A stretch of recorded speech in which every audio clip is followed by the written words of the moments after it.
আপনাকে ভোটে যদি ধানের শীষ দেন, ব্যালট বলে দুটো থাকবি। হ্যাঁ হ্যাঁ হ্যাঁ, জি জি জি জি, আপনারা আগে ধানের শীষ দেবো, আবার আপনি আগে ধানের শীষ দেবেন। না ভোট দেবেন, আমি না ভোট দেবেন। বলি আপনার না ভোট দিন।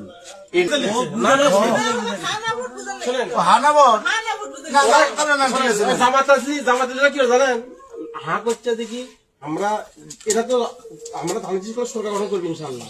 তা প্রধানমন্ত্রী আমরা হমো অন্য দলের থেকে তারা বিরোধী দেখবে তারা গেলে প্রেসিডেন্ট, প্রেসিডেন্ট ওই জন্য ওরা করছে হ্যাঁ ভোট দেওয়া লাগবে। যুদ্ধ করে দেশ স্বাধীন করলো, ওরা বাদ দিচ্ছে না, ওরা বাদ দিকে এখন তো সন্ধ্যা ঘটতেছি না। 24-এ যুদ্ধ করলো, স্বল্প জীবন দিল, সেটা হ্যাঁ ভোট না দিলে তো কার্যকর হবে না।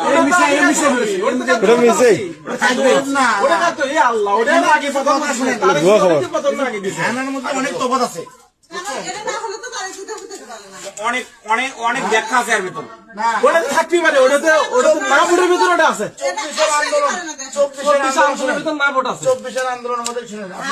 আচ্ছা আমার কাছে কথা কি জানেন যে না ভোট আমি এটা ভোট দিলে ওটা তো একটা জামাতে ছিলাম, ওরা যা পারি করুক, আমাকে ধানের শীষ ভোট দেবে না। হ্যাঁ, বৃষ্টি দিয়ে হচ্ছে ছোটরা